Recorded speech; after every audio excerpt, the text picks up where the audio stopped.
that deserves a really good, a strong word behind it. Coming to the stage. It's about to get a little warm. It's about to get a little warm. Not that it should get much warmer than what it already is, but it's about to get a little warmer. Coming to the stage. I always say I have the best job in the business because I get to bring some amazing people up, as I've been bringing amazing people before you all day today. But it's always an honor to bring up this next poet because he thinks he looks like me a little bit. And just a little bit. He's just taller than me, that's all. He's just taller than me. I'm the old one. And my mom's is sitting behind us, so y'all blow your horn for my mom sitting behind y'all. And welcome to the stage, one half of Granny Boys. Y'all give it up for my brother, Mr. Witz.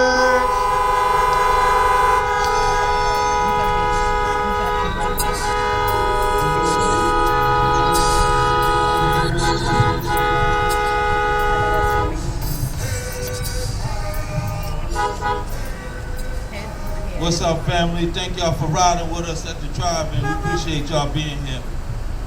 Thanks for having me. In honor of Yusef. Funny how the love loss of a young lady make you want to change your batting average, make an athlete out of you, when all you know is win, but an L can push you.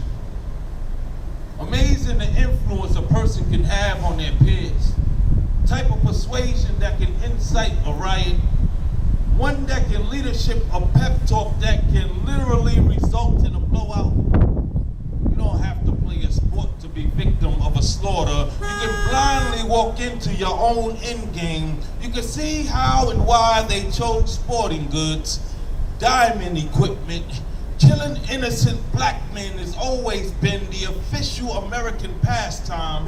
They say the attack was 10 to 30 suspected young Italian men, enough to compete and fill the bench.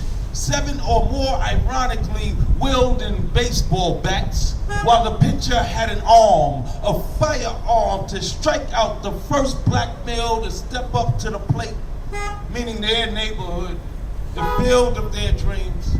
The home run by them, the train station just blocks away when daylight dug out their image from in the distance. All this because a girl chose the Negro League game her way out of a proposed relationship, claiming one for herself, her own Jackie Robinson, one who would have her heart, as if a team captain of this caliber would allow for a stolen base.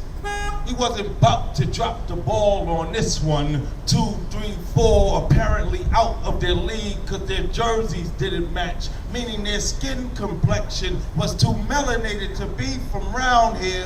So it must be them, the opposing team, the rivals that they were waiting for. And I figured you listen a little more deeply to the analogy of murder with baseball, but a brawl broke out.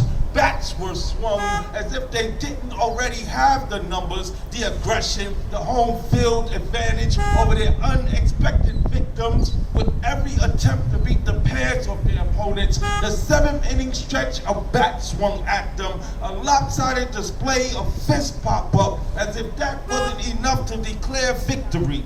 The pitcher drew a gun, his loaded firearm, and fired for the marrow like a score to settle. Of his target like a back catcher's mitt, as if he had trained for this his whole entire life.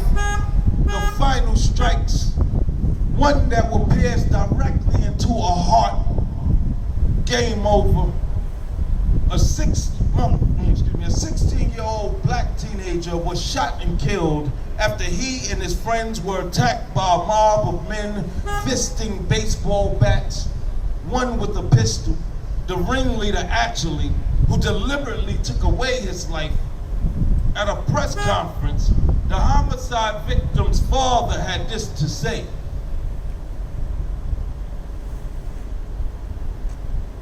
He died because of what I did. I'm the one that gave him his color. He died because he was black. Some of the darkest words to come from a man in reference to his son. Darker than his complexion, blacker than the clothes of his eyelids even. I could hear his heart tear to shreds of confetti with each syllable he spoke, knowing he'll never hear his son's voice again, other than a mind trick within his head. I could still see his melanated fist banging air, his stomach full of there should be more time on the table. I'm sure he could have said a packed rat mouthful of undigested hate and choked up blame, yet he regurgitated his soul out onto the floor, rose up his son in the bare of his cross, sacrificed himself to a heathen judgment in the claim of the life of his teenage boy. No father should ever have to bury his son. It's like watching you put yourself into the ground. You don't know death till you lose the fruit of your loins. He died because of what I did, he said.